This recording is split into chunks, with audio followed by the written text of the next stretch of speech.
الحمد للہ رب العالمین والصلاة والسلام علی سید المرسلین اما بعد فاعوذ باللہ من الشیطان الرجیم بسم اللہ الرحمن الرحیم الصلاة والسلام علیک یا رسول اللہ وعلی آلک واصحابک یا حبیب اللہ الصلاة والسلام علیک یا نبی اللہ وعلی آلک واصحابک یا نور اللہ۔ آج ایک بڑا ہی عجیب و غریب بھی اور دردناک واقعہ بھی ہے۔ نبی پاک علیہ الصلوۃ والسلام سے ہم سب کو بے انتہا محبت ہے اور یہ ایمان کی جان ہے۔ نبی پاک سے محبت نہیں تو ایمان بھی کمپلیٹ نہیں ہوتا، اور جب نبی پاک علیہ الصلوۃ والسلام کو تکلیف پہنچے یا نبی پاک علیہ الصلوۃ والسلام کو کسی طرح کی کوئی ایذا پہنچے تو یقیناً جب امتی اس کو پڑھتا ہے سنتا ہے تو دل پر بھی تکلیف ہوتی ہے۔ ایک ایسا ہی واقعہ جس میں ہمارے آقا علیہ الصلوۃ والسلام کو تکلیف پہنچائی گئی، نبی پاک علیہ الصلوۃ والسلام پر جادو کیا گیا۔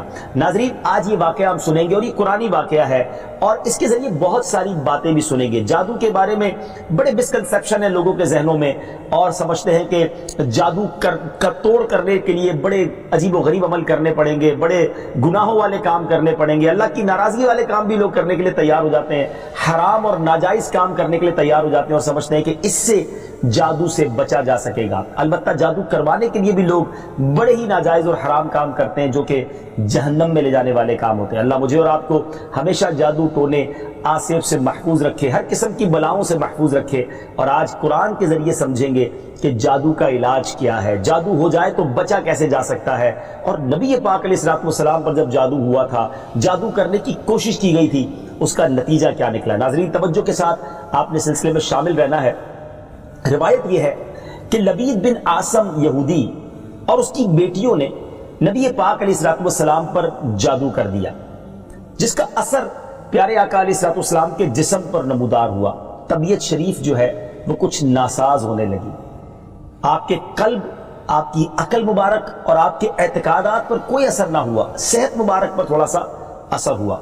چند روز بعد حضرت جبریل امین بارگاہ رسالت میں حاضر ہوئے اور عرض کی، یا رسول اللہ صلی اللہ علیہ وسلم، ایک یہودی نے آپ صلی اللہ علیہ وسلم پر جادو کر دیا ہے، اور جادو کا جو سامان ہے وہ فلاں کنویں میں ایک پتھر کے نیچے دبا ہوا ہے۔ سرور کائنات علیہ الصلوۃ والسلام نے حضرت علی مولا کائنات شیر خدا کرم اللہ تعالی وجہ الکریم کو بھیجا۔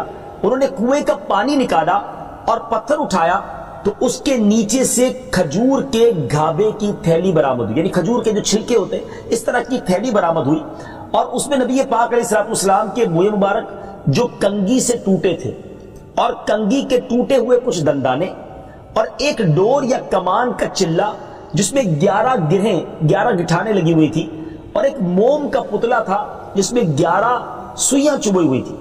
یہ سب سامان پتھر کے نیچے سے نکلا، اور یہ مولا علی کرم اللہ تعالی وجہ الکریم یہ سارا سامان لے کر نبی پاک علیہ الصلوۃ والسلام کی بارگاہ میں آ گئے۔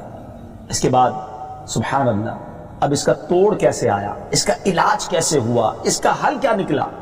جبریل امین اللہ تبارک و تعالیٰ کی بارگاہ سے سورہ فلق اور سورہ ناس لے کر حاضر ہوئے، یعنی اب جو سورہ فلق اور سورہ ناس ہے وہ نازل ہوئیں، اور ان دونوں صورتوں کو ملائیں تو ناظرین اس میں 11 آیتیں ہیں۔ ہر ایک آیت کے پڑھنے سے ایک ایک گرہ کھلتی جاتی تھی، یہاں تک کہ سب گرہیں کھل گئیں اور پیارے آقا علیہ الصلوۃ والسلام بالکل شفا یاب ہو گئے۔ سبحان اللہ، سبحان اللہ۔ ناظرین، اب اس واقعے سے بہت ساری باتیں میں نے اور آپ نے سیکھنی ہیں۔ پہلی بات یہ ہے کہ یہ بخاری شریف میں ہے کہ پیارے آقا علیہ الصلوۃ والسلام جب بستر شریف پر تشریف لاتے تو اپنے دونوں ہاتھوں پر دم کرتے اور اپنے سر سے پاؤں تک پورے جسم پر اپنے ہاتھوں کو پھیرایا کرتے، جہاں تک دست مبارک پہنچ سکتے یہ عمل 3 مرتبہ فرماتے، یعنی نبی پاک علیہ الصلوۃ والسلام ان دونوں صورتوں کا اپنے اوپر بھی دم کیا کرتے۔ اور ایک اور جگہ پر بھی یہ ہے، حدیث عائشہ رضی اللہ تعالیٰ عنہا میں ہے کہ جب نبی پاک علیہ الصلوۃ والسلام کے گھر والوں میں سے کوئی بیمار ہوتا تو آپ علیہ الصلوۃ والسلام ان دونوں صورتوں کو پڑھ کر اس پر دم فرمایا کرتے تھے۔ تو یہ نبی پاک کے معمول میں تھا۔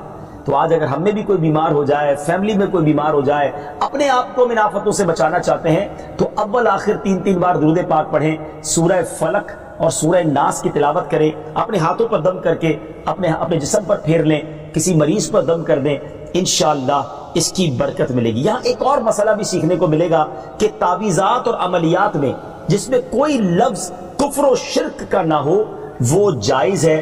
اسی طرح گنڈے بنانا اور ان پر گرہیں لگا کر آیات قرآن اور اسماء الہیہ پڑھ کر پھونک مارنا بھی جائز ہے، یعنی تعویذات اگر شرک سے پاک ہیں، اگر کفریہ کلمات سے پاک ہیں تو وہ کرنے میں کوئی حرج نہیں، وظائف کرنے میں کوئی حرج نہیں، یہ قرآن و حدیث سے ثابت ہے اور آپ نے یہ سنا۔ ناظرین سیکھنے کو کیا مل رہا ہے؟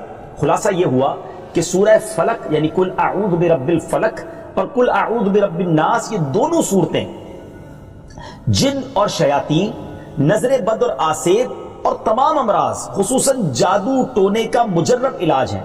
ان کو لکھ کر تعویذ بنائیں، گلے میں پہنائیں اور ان کو بار بار پڑھ کر مریض پر دم کریں اور کھانے اور پانی اور دواؤں پر پڑھ کر پھونک دیں اور پھر مریض کو کھانا وغیرہ کھلائیں، انشاءاللہ عز و جل ہر مرض اور بالخصوص جادو ٹونا دفع ہو جائے گا، مریض شفا یاب ہو جائے گا۔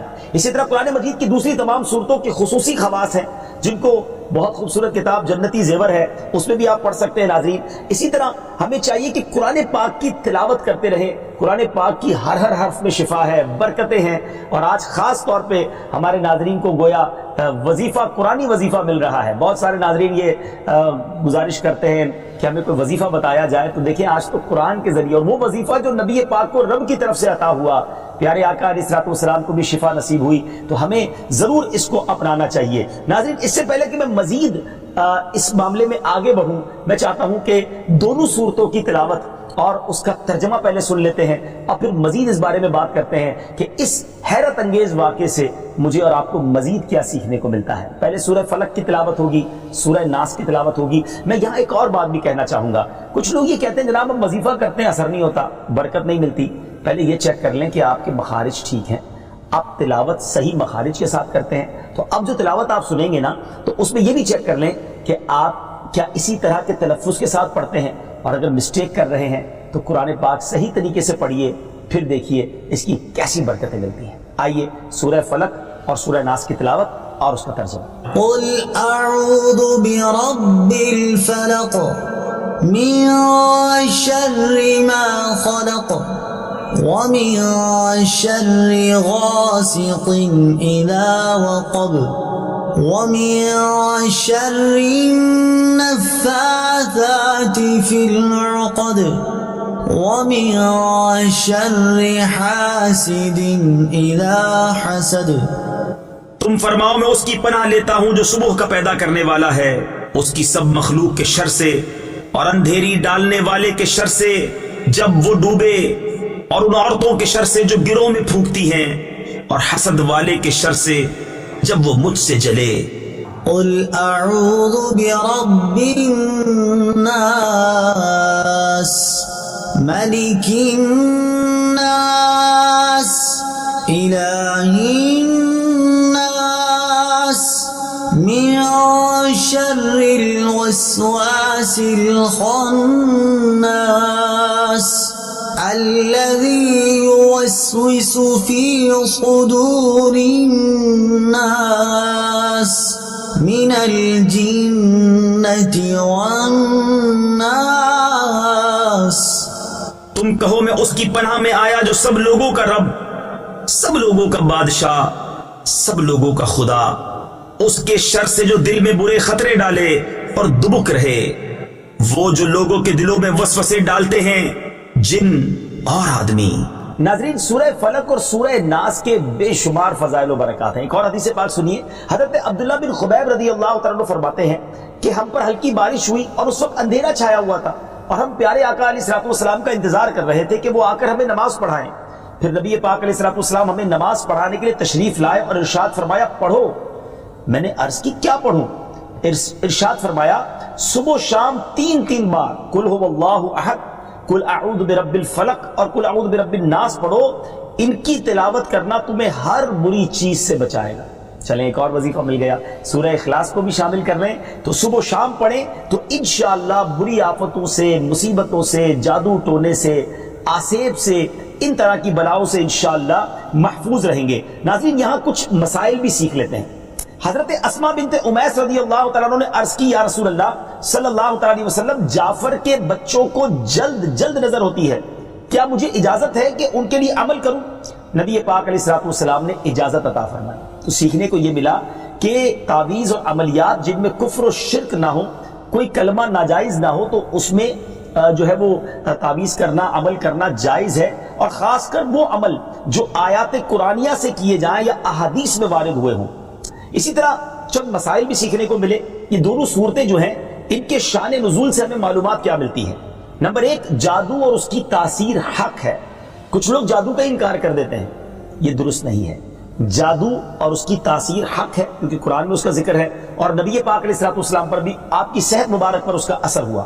نمبر دو، نبی کے جسم پر جادو کا اثر ہو سکتا ہے، جیسے تلوار، تیر اور نیزے کا بھی اثر ہوتا ہے۔ یہ شان نبوت کے خلاف نہیں ہے۔ ہاں، ایسا اثر نہیں ہو سکتا کہ جس سے نبوت کے متعلقہ امور میں خلل آ جائے۔ حضرت موسیٰ علیہ السلام کے مقابلے میں جادوگر بالآخر اس لیے فیل ہوئے کیونکہ وہاں جادو سے معجزے کا مقابلہ تھا، ورنہ حضرت موسیٰ علیہ السلام کے خیال پر بھی اس جادو نے اثر کیا کہ ان کو خیال ہوا کہ یہ لاٹھیاں رسیاں چل رہی ہیں۔ نبی کریم علیہ السلام کے خیال پر بھی اسی طرح یہی اثر ہوا تھا۔ نمبر تین، جادو کو دور کرنے میں سورہ فلق اور سورہ ناس کو خصوصی تاثیر حاصل ہے۔ نمبر چار، جادو، ٹونے اور عملیات اور اثرات اور بیماریوں کو ختم کرنے کے لیے قرآن پاک کی صورتوں اور آیتوں کو استعمال کیا جا سکتا ہے، اور بخاری شریف میں سورہ فاتحہ کو اس مقصد کے لیے استعمال کرنے کا بیان موجود ہے۔ تو سورہ فاتحہ کو سورہ شفا بھی کہا جاتا ہے، تو یہ بھی شفا کے لیے بڑا مجرب اور بڑا پیارا وظیفہ ہے۔ ناظرین، یہ چند باتیں تو ہم نے اس واقعے کے متعلق سیکھی، سورہ فلق اور سورہ ناس کے کچھ فضائل بھی سنے۔ میں یہاں ایک اور بات بھی کرنا چاہتا ہوں کہ آج کل پرابلم یہ ہو گیا ہے کہ اتنے عاملین آ گئے ہیں، اتنے عمل کرنے والے لوگ آ گئے ہیں، اتنے بورڈ ہمارے شہروں اور وطن میں لگ جاتے ہیں کہ ایسا لگتا ہے دوسرے آدمی پہ جن ہے یا اس پہ جادو ہو گیا ہے۔ خدا را جھوٹے عاملین سے اپنے آپ کو بچائیے۔ اگر جینے کی تمنا ہے تو کچھ پہچان پیدا کر۔ لوگوں کے گھر بک جاتے ہیں، لوگوں کی عزتیں پامال ہو جاتی ہیں، عجیب ماحول ہو گیا ہے۔ کچھ بد نصیب تو وہ ہیں جو کسی کو تباہ کرنے کے لیے جادو کروانے جاتے ہیں اور ہزاروں لاکھوں روپے خرچ کرتے ہیں، اور پھر بیچارے کچھ جب بیمار ہو جاتے ہیں تو اپنا بعض اوقات ڈاکٹری مسئلہ ہوتا ہے اور وہ بھی کسی عامل کے ہتھے چڑھ جاتے ہیں، اور وہ کہتا ہے جناب آپ کے گھر میں بہت برا عمل ہوا ہے، فلاں جگہ کوئی چیز دبی ہوئی ہے، اور اس کو اب سنبھالنے کے لیے، اس کو نکالنے کے لیے اتنے بکرے چاہیے، اتنے مرغے چاہیے، اتنے انڈے چاہیے، قبرستان میں یہ عمل کرنا ہوگا، اور پھر غریب آدمی اپنی چیزوں کو بیچ کر ہزاروں لاکھوں روپے دے دیتے ہیں اور خاندان کے خاندان ٹوٹ جاتے ہیں۔ ایسا نہ کریں، پلیز ایسا نہ کریں۔ بلکہ میں تو ان عاملین سے بھی گزارش کروں گا کہ حلال روزی کی طرف آئیں۔ دعوت اسلامی نے بڑا شاندار ایک انداز اختیار کیا، اللہ سلامت رکھے دعوت اسلامی کے مدنی ماحول کو۔ ناظرین، آپ سوچ رہے ہوں گے کہ پھر ہماری بیماریوں کے لیے ہم تعویذ کس سے لیں، ہم یہ وظائف کہاں سے لیں؟ آپ کی دعوت اسلامی ہے نا۔ الحمدللہ دعوت اسلامی کا ایک شعبہ ہے جس کا نام ہی مکتوبات و تعویذات عطاریہ ہے۔ اس میں آپ کو بغیر کسی فیس کے، جی ہاں بغیر کسی فیس کے، لاکھوں لاکھ تعویذ ہر مہینے ناظرین یہاں سے دیے جاتے ہیں، پوسٹ بھی کیے جاتے ہیں، کوریئر بھی کیے جاتے ہیں، اس کی بھی کوئی فیس نہیں لی جاتی۔ تو یہ تعویذات آپ دعوت اسلامی کے مرکز سے رابطہ کر کے لے لیجئے۔ آن لائن تعویذات کی سروس بھی موجود ہے۔ حالانکہ دعوت اسلامی کا اس ڈپارٹمنٹ پر لاکھوں کروڑوں روپے خرچ ہو رہا ہے، مگر اس لیے اس کو فری رکھا ہے تاکہ امت کے لیے آسانی ہو۔ دکھیاری امت جو ہے ان کے مسائل حل ہو جائیں، نہ جانے کس کی دعا لگ جائے اور ہمارا بیڑا پار ہو جائے۔ ہاں، اس میں یہ ضرور میں کہوں گا کہ وہ لوگ جو یہ پروگرام دیکھ رہے ہیں اور ان کو لگتا ہے کہ میں اس شعبے کو سپورٹ کروں، دعوت اسلامی جس شعبے میں خرچ کر رہی ہے اور نہ جانے کتنے دکھیارے مسلمانوں کی دعائیں لے رہی ہے، تو اگر آپ دعوت اسلامی کے شعبہ تعویذات عطاریہ میں سپورٹ کرنا چاہتے ہیں، اپنا ڈونیشن دینا چاہتے ہیں، تو بھی ہم سے رابطہ کر لیجئے۔ لیکن پلیز ان جھوٹے عاملوں سے اپنے آپ کو بچائیے۔ اور مجھے جو ناظرین سن رہے ہیں، ہر بندے پر جادو نہیں ہوتا، ہر بندے پر جن نہیں آ جاتا، ہر بات میں وسوسہ نہ لایا کریں، وظائف پڑھ لیا کریں۔ صبح شام یہ وظیفہ ہمیں نبی پاک نے دے دیا ہے، صبح گھر سے پڑھ کر نکلے، شام گھر پر آ کر سونے سے پہلے پڑھ لے، آیت الکرسی سونے سے پہلے پڑھ لے، اللہ نے چاہا خیر آپ کا مقدر رہے گی۔ اور مزید ضرورت ہو تو دعوت اسلامی کے اس شعبے سے رابطہ کر لیں۔ میں امید کرتا ہوں کہ آج کے اس واقعے سے ہمیں یہ سیکھنے کو ملا کہ قرآنی وظائف کی کیا اہمیت ہے، اور جائز وظائف کرنے میں، تعویذات کرنے میں کوئی حرج نہیں۔ آخری بات، نبی پاک علیہ السلام کو پتہ چل گیا، جبریل امین نے بتا دیا کہ جادو کس نے کیا ہے، مگر نبی پاک علیہ السلام نے بدلہ نہیں لیا، سزا نہیں دی۔ اس لبید بن عاصم کو، اس کی جو بچیاں تھیں، جو بھی لوگ تھے جادو کرنے والے، سب کو معاف کر دیا۔ اللہ اکبر! انہیں پتہ چل جاتا تھا کہ کس نے ظلم کیا ہے، پھر بھی معاف فرماتے، اور ہم شک کی بنیاد پر بدلہ لے لیتے ہیں۔ کوئی عامل کہہ دیتا ہے تمہارے گھر میں سین نام کی کوئی عورت ہے، اس نے یہ کیا ہے، اب جتنے سین نام والے ہیں سب کے ساتھ بدگمانی شروع، جب سے سب سے لڑائی شروع، سب کے بارے میں برا سوچنا شروع۔ انسان ہی سے غلطی ہوتی ہے. معافی کرنے والا ذہن رکھیے. معاف کریں گے اللہ تعالیٰ آپ کو معاف کر دے گا. رحم کریں گے آپ پر رحم کیا جائے گا.